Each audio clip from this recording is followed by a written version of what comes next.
Shalom, shalom, shalom, shalom, shalom, chers frères et sœurs. Bienvenue dans cette nouvelle vidéo où nous allons continuer dans notre thématique sur le combat spirituel.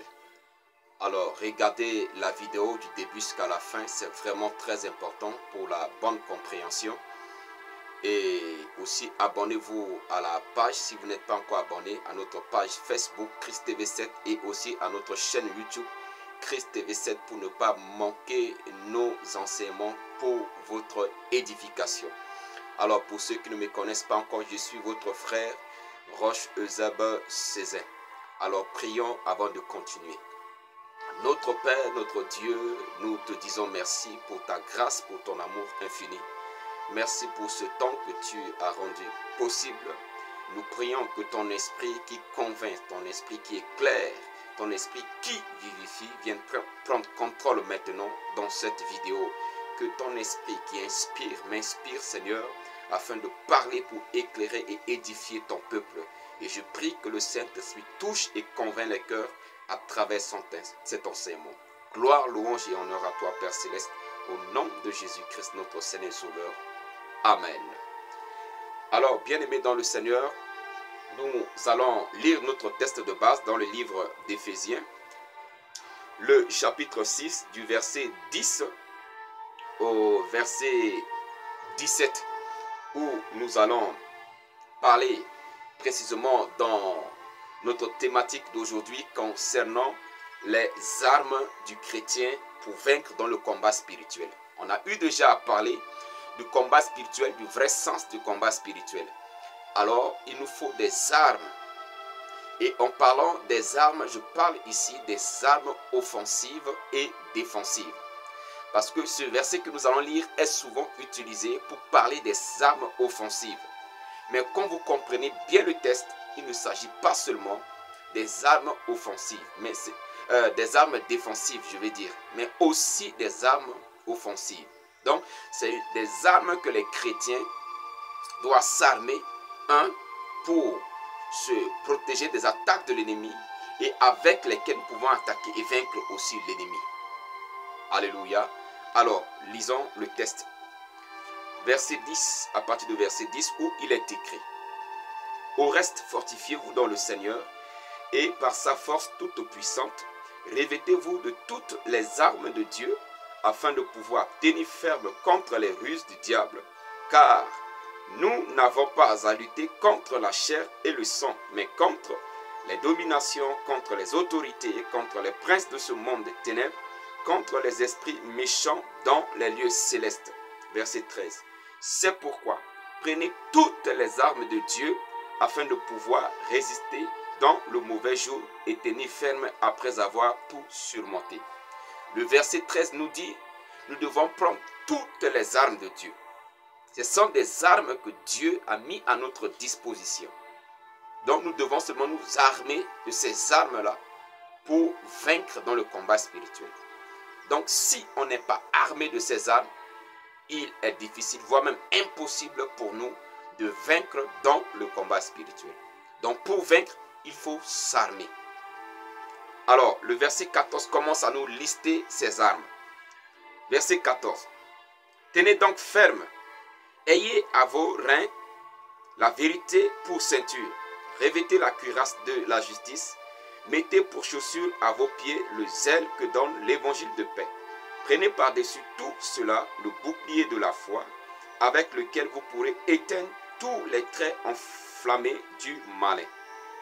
Prenez aussi le casque du salut et l'épée de l'esprit qui est la parole de Dieu. Que le Seigneur bénisse sa parole.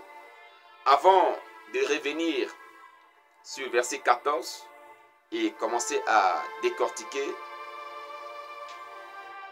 je vais encore rappeler ceci. Je crois bien que je l'ai dit dans la vidéo précédente où souvent nous voyons dans les églises les chrétiens qui prient pour dire que ok, avant d'aller au combat, il faut s'armer des armes spirituelles.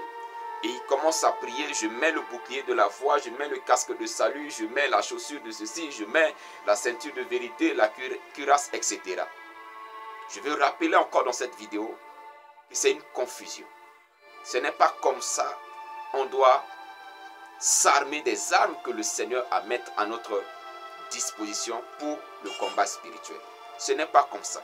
Il faut noter que le combat spirituel, ce n'est pas juste un temps de 30 minutes ou bien une heure du temps que nous prenons souvent dans notre prière. Le combat spirituel, c'est une vie quotidienne. Et le Seigneur Jésus pouvait dire, le diable rôde comme un lion rougissant, cherchant qui il va dévorer. Alors, si le diable rôde comme un lion, ça veut dire que nous devons être prêts. Nous devons être vigilants. Parce que nous ne savons pas, excusez-moi, il fait très chaud. Nous ne savons pas à quel moment l'ennemi peut ou pourra nous attaquer. Et on ne s'arme pas juste pour un temps et puis après laisser, non. Nous devons toujours être armés parce que nous ne savons pas à quel moment nous allons faire face au combat spirituel. Donc, il est très important de comprendre cela. L'une des choses que nous devons comprendre, c'est que au début du verset 14, il dit « Tenez donc ferme ». Ça, c'est un élément à ne pas ignorer, à ne pas négliger. Nous sommes engagés à suivre le Seigneur Jésus-Christ. Nous avions donné notre vie au Seigneur Jésus-Christ. Alors, nous devons comprendre que nous devons être fermes dans cet engagement. Nous devons être fermes dans notre foi, quoi qu'il arrive. Quelles que soient les attaques, quels que soient les combats, quelles que soient les épreuves de la vie, quelle que soit la persécution, nous devons rester fermes dans la foi. La fermeté est l'une des choses qui nous permettent de vaincre dans le combat spirituel. J'aime souvent dire aux gens que l'une des choses que le diable craint dans la vie des chrétiens, c'est la fermeté. Le diable ne veut pas nous voir dans un état de fermeté. Parce que quand tu es ferme, le diable sait qu'il n'a plus le pouvoir, il ne peut rien. Mais si vous n'êtes pas ferme, si vous n'êtes pas déterminé, à travers les épreuves de la vie, l'ennemi va pouvoir vous vaincre facilement. Donc, bien-aimés dans le Seigneur, c'est un engagement qu'on a pris pour suivre le Seigneur Jésus-Christ. Et nous avons fait preuve de cet engagement à travers les eaux de baptême. C'est pourquoi l'apôtre Pierre l'a si bien dit dans 1 Pierre chapitre 3, le verset 21. Il dit, le baptême est un engagement d'une bonne conscience. Un engagement à suivre Jésus-Christ. Et quand on s'engage, bien-aimé dans le Seigneur, on doit être ferme dans notre engagement. Les apôtres nous ont démontré leur engagement. Ils ont été persécutés à mort, mais ils sont restés fermes dans leur engagement. Regardez le cas d'Étienne. Étienne a été ferme en étant de le lapider, mais il n'a pas renoncé à sa foi. Bien-aimés dans le Seigneur, ne renoncez jamais à votre foi à cause des épreuves de la vie. J'aime le dire, on ne peut pas comparer les épreuves d'aujourd'hui avec la vie éternelle. La vie éternelle est plus grande que les épreuves de quelques mois, de quelques semaines, de quelques années que nous subissons sur la terre. Alors, soyez fermes, quoi qu'il arrive. Donc, c'est très important. Dans le début du combat spirituel, nous devons nous armer de la fermeté. C'est ce qui va nous permettre d'aller de l'avant et de gagner la bataille du combat spirituel. Alors, comment nous devons nous armer? Il poursuit, on dit, après avoir dit, tenez donc ferme, il dit, ayez à vos reins. Je veux encore rappeler quelque chose. C'est aussi très important. Nous savons, les théologiens, ou bien d'après les recherches, on nous explique que l'apôtre Paul était en prison et il y avait un soldat qui était à charge de sa surveillance. C'était un soldat romain. Et à l'époque, les soldats de l'époque, ils ont une manière de s'armer. Puisque à l'époque, ce n'est pas avec les bombes, les missiles comme aujourd'hui, mais c'est avec les arcs, avec l'épée et avec les flèches, etc. Donc, ce soldat qui était à charge de sa surveillance, il était bien armé. Et pendant que ce soldat était là, le Saint-Esprit commence à enseigner l'apôtre Paul sur ses armes. Il dit, et c'est ainsi que les chrétiens doivent s'armer pour pouvoir vaincre dans le combat spirituel. Et il a commencé à citer, voyons ce soldat qui était là, qui avait, comme il l'a dit ici, ayez à vos reins la vérité pour ceinture. Vous voyez, la ceinture, ça sert à beaucoup de choses. Ça sert à maintenir l'habit. Et aussi, quand on a les ceintures, on peut mettre, voilà, nos gourdes d'eau, les flèches et autre chose. Quand ton habit n'est pas, si la ceinture ne maintient pas ton habit, ton pantalon peut tomber et ça va mettre à nu ta nudité. Et autre chose aussi, la ceinture, comme je l'ai déjà dit, ça sert aussi, ou avec les ceintures, on peut accrocher d'autres choses pour ne pas être encombré, tenir des choses entre la main. Donc une fois que tout est accroché, avec l'épée, avec le bouclier, on peut combattre facilement. Et le Saint-Esprit révèle à l'apôtre Paul, la ceinture est l'image de la vérité. Cela veut dire quoi? Cela veut dire que les enfants de Dieu que nous sommes, nous devons vivre, nous devons marcher dans la vérité. Un chrétien, un soi-disant chrétien, un soi-disant enfant de Dieu, qui ne vit pas dans la vérité, n'est pas enfant de Dieu, mais il est enfant du diable. Parce que la Bible dit, le diable est le père des menteurs. Il est très important de comprendre cela. Quand vous ne vivez pas dans la vérité, vous n'êtes pas enfant de Dieu, mais vous êtes enfant du diable, car le diable est le père des menteurs. La vérité, ce n'est pas juste une question d'un temps où je vais prier, je vais commencer à dire, ok, je mets la ceinture de vérité. Non, c'est une vie quotidienne. Chaque jour que Dieu fait, nous devons vivre et marcher dans la vérité. Si vous ne vivez pas dans la vérité, vous ouvrez la porte à l'ennemi dans votre vie. Et il est difficile pour vous de vaincre dans le combat spirituel parce que l'ennemi a déjà accès à votre vie. Il peut vous atteindre à tout moment. Voilà pourquoi, bien-aimés dans le Seigneur, nous devons vivre dans la vérité, marcher dans la vérité et non dans le mensonge. Le mensonge, c'est pour ceux qui ne connaissent pas Dieu. Il continue, il dit aussi, revêtez la cuirasse de la justice. La cuirasse, c'est cet habit en fer que les soldats portaient pour protéger leur poitrine des flèches de l'ennemi. Donc quand la flèche vient, ça touche le fer et ça tombe. Ça ne pénètre pas dans le corps. Ça ne perce pas le corps. Nous avons l'habitude de dire, toute armée forgée contre nous est nulle et sans effet. Oui, c'est bon. Mais est-ce que nous marchons dans la justice? Est-ce que nous vivons dans la justice? Est-ce que nous faisons ce qui est juste aux yeux de Dieu? Il faut aussi préciser à ce niveau que il y a ce qui est juste aux yeux des hommes et il y a ce qui est juste aux yeux de Dieu. J'ai écouté un conférencier. J'ai assisté à une conférence où le conférencier, il dit dans son pays, on parle de, je pense bien, 90%, entre 80 et 90% de la population sont des chrétiens. Alléluia. Je pense bien c'est 80. 80% de la population sont des chrétiens. Cependant, on dit aussi que le taux de corruption dans le pays s'élève à 95%. Alors, s'il y a 80% de la population sont des chrétiens, s'il y a 80% des chrétiens dans le pays, et qu'il y a aussi 95% des corrompus, c'est que la plupart des corrompus sont des chrétiens. Mais c'est qu'il y a un problème, bien aimé dans le Seigneur. On ne peut pas être chrétien et vivre dans la corruption, et vivre dans l'injustice. Non, un chrétien ne doit pas vivre dans l'injustice. Quand vous ne faites pas ce qui est juste aux yeux de Dieu, vous ouvrez la porte à l'ennemi. C'est comme votre poitrine est à découvert. L'ennemi, il suffit de tirer une flèche, ça vous perce, ça vous atteint. Alléluia.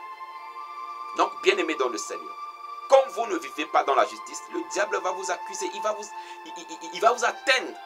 La Bible dit on cherchait une occasion pour accuser Daniel. Mais on n'a pas trouvé parce que tout ce que Daniel faisait était juste. Il était juste dans son travail. Il était juste dans son service. On ne trouvait rien pour l'accuser. Bien-aimés dans le Seigneur, si les méchants cherchent à vous accuser, ne vont-ils pas trouver quelque chose? Ne vont-ils pas trouver une occasion? Quand vous vivez dans l'injustice, vous donnez l'occasion à l'ennemi de vous faire tomber facilement. Voilà pourquoi, bien-aimés dans le Seigneur, apprenons à vivre dans la justice. Continuons.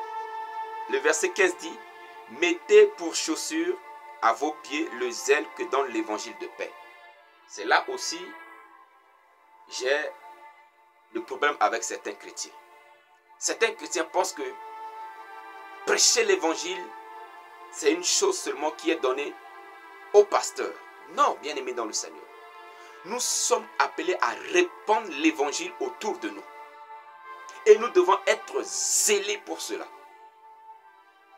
Vous voyez, les chaussures des soldats sont faites d'une manière où il peut marcher dans le sable, il peut marcher dans la boue, il peut marcher sur des vers, il peut marcher sur des épines sans être blessé. C'est comme ça que le chrétien doit être armé du zèle de l'évangile. Nous devons être zélés pour parler de Jésus autour de nous. Jésus est l'espoir de l'humanité. Jésus est l'espoir pour tous ceux qui veulent avoir la vie éternelle. Nous devons annoncer cette bonne nouvelle, qu'il y a de l'espoir en Jésus-Christ, qu'il y a la vie éternelle en Jésus-Christ, qu'il y a la délivrance, il y a la guérison, il y a la restauration en Jésus-Christ. Nous devons répandre cette bonne nouvelle autour de nous. Et nous devons être zélés de cela. C'est ça, le zèle de l'évangile. C'est ça, c'est ce qui signifie un soldat qui a porté ses chaussures. Mais un chrétien qui n'est pas zélé pour l'évangile de Jésus-Christ, c'est comme un soldat qui va en guerre sans porter de chaussures, qui va en guerre les pieds nus. Mais bien aimé dans le Seigneur, si l'ennemi ne t'atteint pas, toi-même avec les pieds nus, tu vas marcher sur des choses qui risquent de te faire du mal. Voilà pourquoi il faut être zélé de l'évangile. Alléluia. Continuons. Le verset 16 dit, « Prenez par-dessus tout cela le bouclier de la foi avec lequel vous pourrez éteindre tous les traits enflammés du malin. » L'ennemi cherche d'une manière ou d'une autre à nous abattre, à nous abattre, c'est-à-dire à nous faire décourager dans la foi. Mais si nous avons la foi, quelles que soient les attaques de l'ennemi, on restera toujours debout. Vous voyez, le bouclier, c'est ce machin où le soldat tient avec l'autre main, et quand l'ennemi envoie l'épée ou envoie ses flèches, il va s'en servir pour se protéger des armes de l'ennemi. Et c'est la foi qui peut nous protéger des attaques de l'ennemi. Si nous n'avons pas la foi et que l'ennemi va nous attaquer par les épreuves, par la tentation, par des problèmes de la vie, on va abandonner le Seigneur Jésus-Christ. On va renoncer à notre engagement à suivre le Seigneur Jésus-Christ. On va renoncer à notre engagement à servir le Seigneur si on n'a pas la foi. Voilà pourquoi nous devons nous armer de bouclier de la foi. Et la Bible dit, avec ça, nous pouvons éteindre tous les traits enflammés de l'ennemi. Quelles que soient les stratégies de l'ennemi, il vient par la maladie, je suis ferme. Il vient par la misère, je suis ferme. Il vient par la pauvreté, je suis ferme. J'ai perdu mon travail, je suis ferme. J'ai à manger, je suis ferme. J'ai l'abondance, je suis ferme. Voilà pourquoi l'apôtre Paul dit, je sais vivre dans l'abondance et aussi dans la disette. Alléluia. Bien-aimés dans le Seigneur,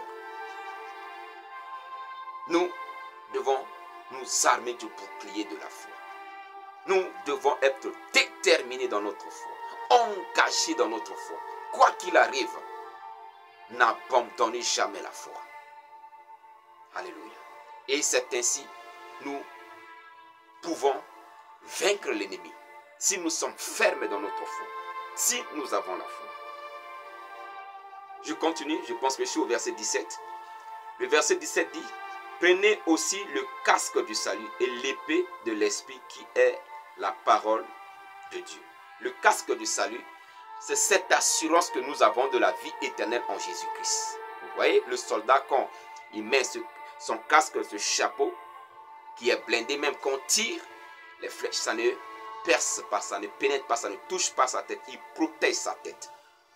Quand tu as l'assurance du salut, bien aimé dans le Seigneur, l'ennemi va vouloir te faire vivre dans la culpabilité, tu ne vas pas succomber.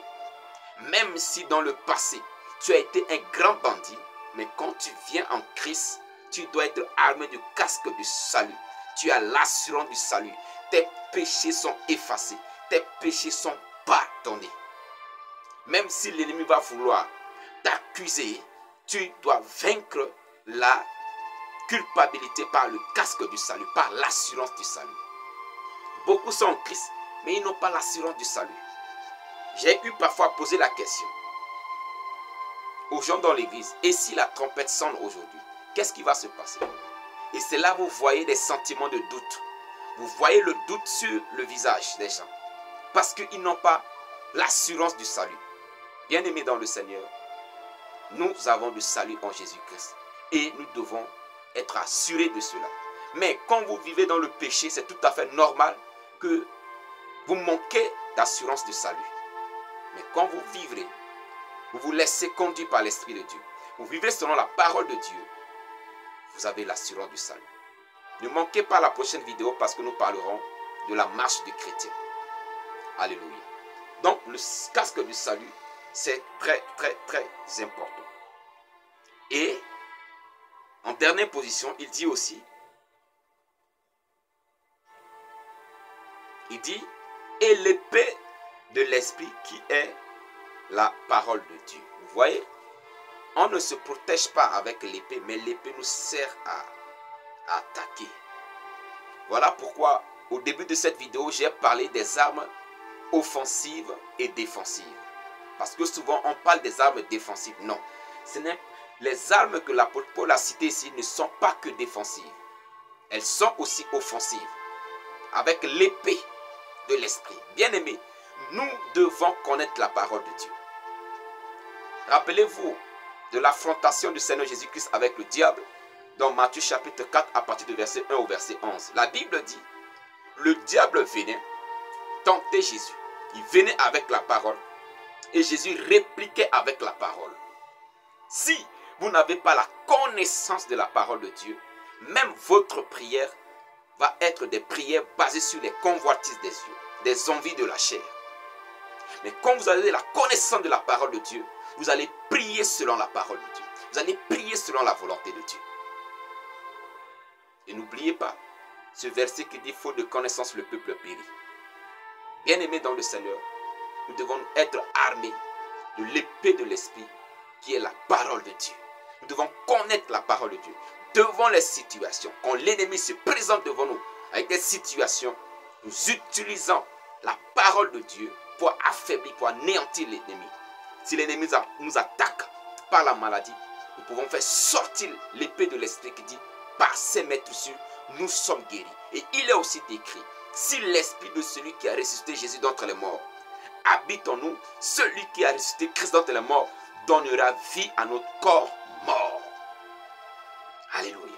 Quand tu as cette épée, bien-aimé dans le Seigneur, tu ne vas pas être affaibli par les attaques de l'ennemi. Mais tu vas repousser l'ennemi par la foi, par la parole de Dieu qui est l'épée de l'esprit. Voilà, c'est ainsi que nous pouvons vaincre dans le combat spirituel. Donc le combat spirituel, c'est quelque chose auquel nous faisons face tous les jours. Et les armes, c'est la vie que nous devons mener. La vie de vérité, la vie de justice, la vie de foi, la vie de zèle de l'évangile, la vie de l'assurance du salut et la vie où nous devons tous les jours prononcer la parole de Dieu. Nous devons, dans nos langages, ça doit être la parole de Dieu qui sort de nos bouches. Alors, un chrétien qui vit de cette manière, c'est un chrétien qui est armé jusqu'aux dents et qui peut faire face au combat spirituel, qui peut faire face à tous les combats que l'ennemi va mener devant lui et qui va vaincre dans le combat spirituel. Alors, bien-aimés dans le Seigneur, c'est ainsi que nous devons nous armer des armes de Dieu pour vaincre dans le combat spirituel. Ce n'est pas juste un moment où je prie, je dis je mets le bouclier de foi, je mets le casque de salut. Non, c'est une vie quotidienne. Et nous devons prier pour que le Saint-Esprit nous aide à vivre de cette manière, afin de pouvoir vaincre l'ennemi, afin de pouvoir dominer sur les œuvres de l'ennemi. Alors que Dieu vous bénisse. Abonnez-vous à la page. Ne manquez pas la prochaine vidéo où nous allons parler de la marche du chrétien. Shalom, que Dieu vous bénisse. Amen.